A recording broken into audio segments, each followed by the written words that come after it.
तुमच्या तुळशीमध्ये जर मंजुळा आल्या तर त्वरित करा हा उपाय. धनसंपत्तीसाठी चमत्कारिक महा उपाय. तुळशीमध्ये मंजुळा आल्या आहेत तर त्वरित हे 5 कामे करा. माता लक्ष्मी देखील धनसंपत्तीचे आशीर्वाद देतील. हिंदू धर्मामध्ये तुम्हाला तुळशीला विशेष महत्त्व मानले गेले आहे. शास्त्रानुसार तुळशीच्या झाडांमध्ये माता लक्ष्मीचा वास असतो आणि भगवान विष्णूंना तुळशी अत्यंत प्रिय आहे. याच कारणामुळे तुळशीची पूजा केल्याने सर्व प्रकारच्या दुःखांपासून मुक्ती मिळते. त्याचबरोबर ज्या घरांमध्ये तुळशीचे झाड असते तिथे कधीही वास्तुदोष राहत नाही. सुख समृद्धीसाठी तुळशीची पाने आणि काड्यांचा आपण नेहमीच उपयोग केला असेल. पण तुम्हाला माहिती आहे का की तुळशीच्या झाडाला आलेली मंजुळा त्वरित काढून टाकली पाहिजे. असे केल्याने तुळशी मातेच्या डोक्यावरचा भार हलका होतो. तुळशीवरील मंजुळा का काढावी? पौराणिक कथेनुसार एकदा माता लक्ष्मी, माता सरस्वती आणि माता गंगेच्या दरम्यान एका गोष्टीवरून वाद होतो आणि हा इतका वाद टोकाला जातो की त्यांनी एकमेकींना शाप दिला असतो. गंगा माता यांनी लक्ष्मी मातेला असा शाप दिला आहे की तुम्ही मला नदीचा वेग दिला आहे, त्यामुळे मी तुम्हाला शाप देते की तुम्ही एक झाड बनाल. त्यानंतर लक्ष्मी माता वृंदा बनवून तुळशीच्या रूपाने प्रकट होतात. त्यावेळी माता लक्ष्मीला म्हणजेच माता पार्वती तिथे येतात आणि विचारतात की तुम्ही लोक एकमेकांवर का रागवत आहात? गंगा मातेने सांगितले की लक्ष्मी माझ्यावर हसल्या, त्यामुळे मी त्यांना शाप दिला आहे. यावर माता पार्वती म्हणतात, तुम्ही रागाच्या भरात एकमेकींना शाप दिला, पण यामुळे तुम्हाला किती यातना सहन कराव्या लागतील याचा तुम्ही विचार केला आहे का?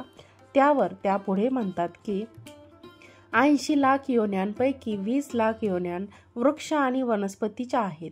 लक्ष्मी एकदा झाडाच्या रूपात पृथ्वीवर गेल्यावर तुम्हाला किती यातना भोगावे लागतील? लक्ष्मी मातेने त्यांची चूक मान्य केली आणि माता पार्वतींना विचारले की काही असा उपाय आहे का ज्यामुळे मला 20 लाख योन्यांमधून मुक्ती मिळेल? यावर माता पार्वती म्हणतात, या शापाचा महा उपाय माझ्याकडे नाही, पण महादेवच तुम्हाला यातून मुक्त करू शकतात. त्यावेळी महादेवांनी सांगितले की कार्तिक महिन्यात लक्ष्मीजी तुळशीच्या रूपात प्रकट होतील. द्वादशी तिथीला तुळशीच्या झाडावर आलेल्या मंजुळाला तोडून शालिग्रामाला अर्पण करा. यामुळे माता लक्ष्मीची झाडांच्या रूपातील योनीतून मुक्तता होईल आणि त्यांना मोक्ष प्राप्त होईल. तसेच असे केल्याने व्यक्तीला धन, सुख, समृद्धी आणि संपत्तीचा आशीर्वाद मिळेल. तुळशीची मंजुळा भगवान कृष्णालाही अर्पण केली जाऊ शकते. असे केल्याने माता लक्ष्मी आणि भगवान कृष्ण दोघेही प्रसन्न होतील आणि तुमच्या घरामध्ये भरभराट येईल. तुळशीच्या झाडाला अत्यंत पवित्र मानले जाते. ज्या घरात तुळशीचे झाड असते तिथे माता लक्ष्मी आणि भगवान विष्णू यांची कृपा नेहमी राहते. धार्मिक दृष्टिकोनातून रोज तुळशीच्या झाडाची पूजा केल्याने माता लक्ष्मीचा आशीर्वाद मिळतो आणि विशेष लाभ मिळतो. आता आपण पाहूयात तुळशीच्या मंजिरीचा महा उपाय. भगवान शंकरांना तुळशीची मंजिरी अर्पण करा.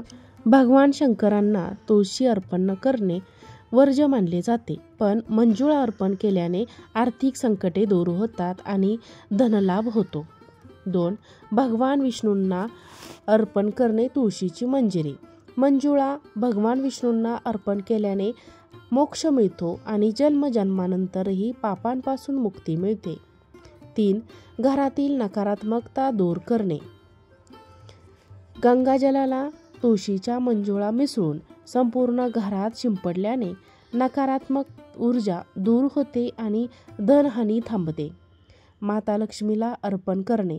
प्रत्येक शुक्रवारी तुळशीच्या मंजुळा माता लक्ष्मीला अर्पण केल्याने त्या प्रसन्न होतात आणि घरात कायम माता लक्ष्मीचे वास्तव्य राहते. आर्थिक स्थिरता वाढवणे. तुळशीच्या मंजुळा लाल कपड्यात गुंडाळून धन साठवण्याच्या जागेवर ठेवल्याने धनप्राप्ती होते आणि घरात समृद्धी येते. आजचा व्हिडिओ तुम्हाला आवडला असल्यास व्हिडिओला लाईक करा, चॅनलला सबस्क्राईब करा, व्हिडिओ शेअर करा. आजचा व्हिडिओ पाहिल्याबद्दल तुम्हा सर्वांचे मनापासून धन्यवाद. श्री स्वामी समर्थ.